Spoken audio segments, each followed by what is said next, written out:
Agora, com a descoberta feita em 1947 desses manuscritos, através da datação por carbono 14, que examina a perda de carbono dos materiais, nós podemos datar esses manuscritos de pelo menos 125 a.C.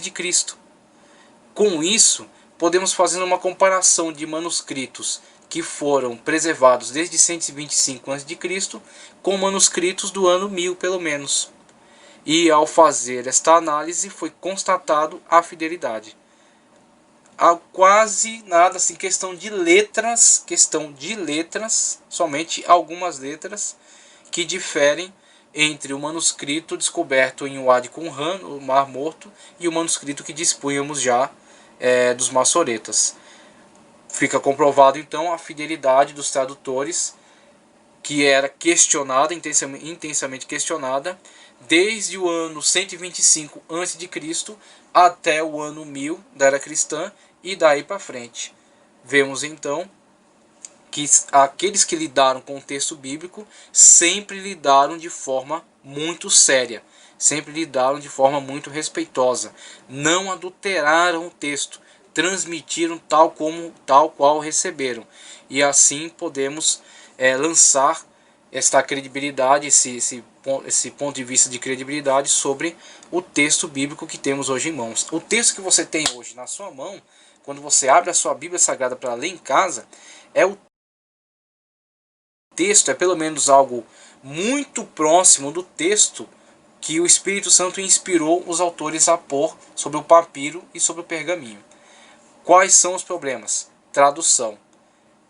O problema de distanciamento e de falhas reside na tradução. Temos um idioma hebraico, uma língua consonantal, uma língua semítica. Temos um sistema de língua grega. Tradução do hebraico para o grego. Há com certeza modificações e vão haver algumas falhas de tradução, de interpretação. Depois, tradução para o latim. Do latim, tradução para o nosso vernáculo, para a nossa língua pátria, né? Para a língua portuguesa, espanhola, inglesa. Traduções e retraduções. Nesta transmissão do texto original para traduções e retraduções, há com certeza o acréscimo ou a perda de algum significado importante, fundamental, que estava presente no texto original. Por isso, como na minha primeira aula, continuo recomendando, se for possível, busque ter acesso ao texto original, a língua original na qual foi escrita, para você poder se aproximar cada vez mais do significado presente no texto original. Mas essa descoberta prova a fidedignidade, a seriedade com que o texto foi traduzido. E o texto que eu tenho aqui em tela, para termos ideia da extraordinária importância dos pergaminhos do Mar Morto, o pergaminho mais antigo de que dispunhamos era o livro de Isaías, datado de 900 da era cristã.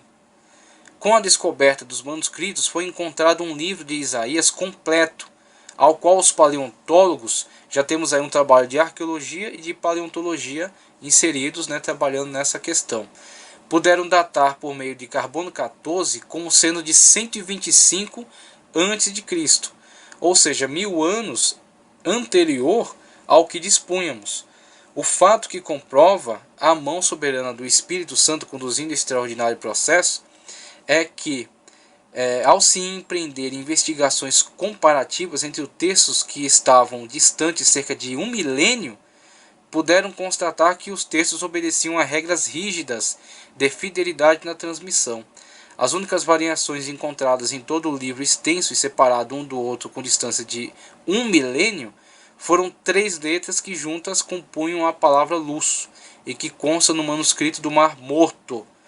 Em nenhuma outra sociedade do mundo se viu tal zelo pela transmissão fiel que encontrada no texto bíblico. E isto podemos agradecer à reverência de homens que temiam a Jeová, mas com certeza a autoridade do Espírito Santo conduzindo, com certeza, sem sombra de dúvidas, conduzindo todo esse trabalho, toda esta obra.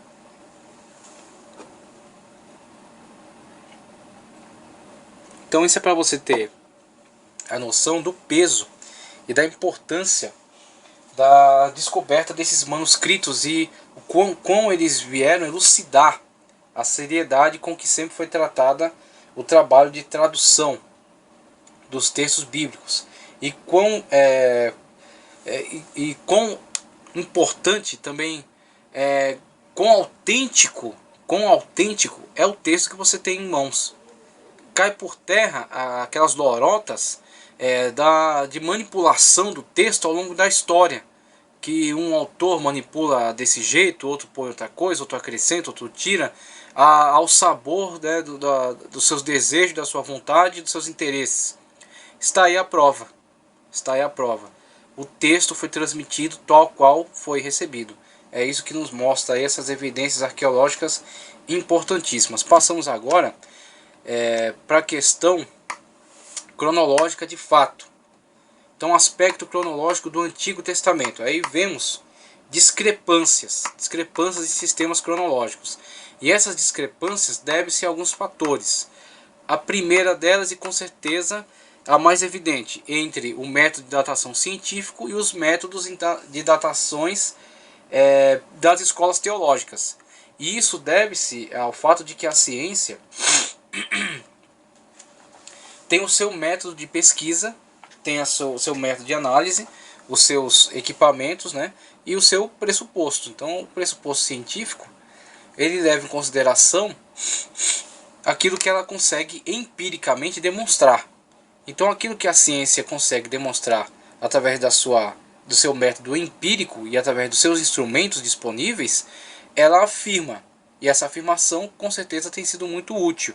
E é interessante que permaneça assim, que a ciência permaneça livre para fazer pesquisas e elaborar teses. Agora, algo tem que ser entendido. A ciência, as teses científicas não estão acabadas. Elas não podem ser impostas como uma lei. Então existe a elaboração de teses e a hipótese da tese ser o mais próximo possível da realidade, dos fatos. Então, elaborar-se uma tese, não necessariamente aquilo é uma verdade absoluta, uma verdade acabada, terminada. Aquilo é uma tese. E a tese proposta é possível que ela sofra alterações, como nós vimos em muitas teses científicas que ao longo da história sofreram alterações. Assim também é com relação ao estudo acerca das origens.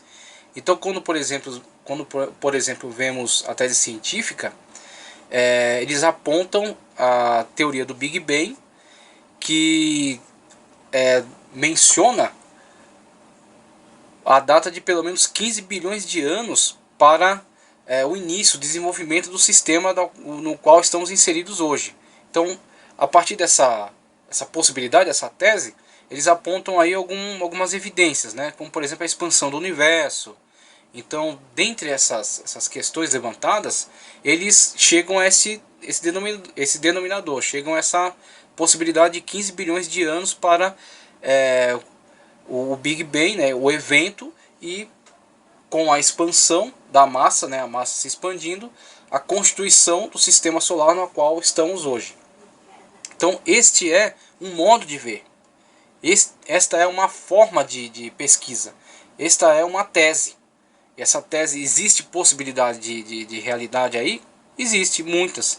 Agora, pode também haver modificações futuras? Com certeza. Porque é somente uma tese. Não está sendo defendida aqui como uma verdade absoluta. Então, a ciência, como vimos aí nos slides anteriores, na maioria das vezes tem sido muito útil. O problema é quando a ciência às vezes está vinculada a alguns pressupostos dogmáticos que têm invadido o campo da ciência e têm imposto a ela algumas coisas que não são passíveis de comprovação, como por exemplo a teoria da macroevolução, que tem sido empurrada a goela abaixo mesmo sem comprovação científica suficiente, que é uma tese, mas tem sido apregoada como doutrina e muitos têm se comportado em relação a ela como uma outra religião, uma religião com um hipotético pressuposto científico, mas sem comprovações, né, sem apresentar as provas. Então, com relação a isso, nós estamos muito tranquilos. A ciência tem essa forma de pesquisa e elabora essas teses e propõe aí um número de pelo menos 15 bilhões de anos para o Big Bang, o evento do Big Bang e a expansão do universo para chegar até nós na situação em que estamos atualmente. E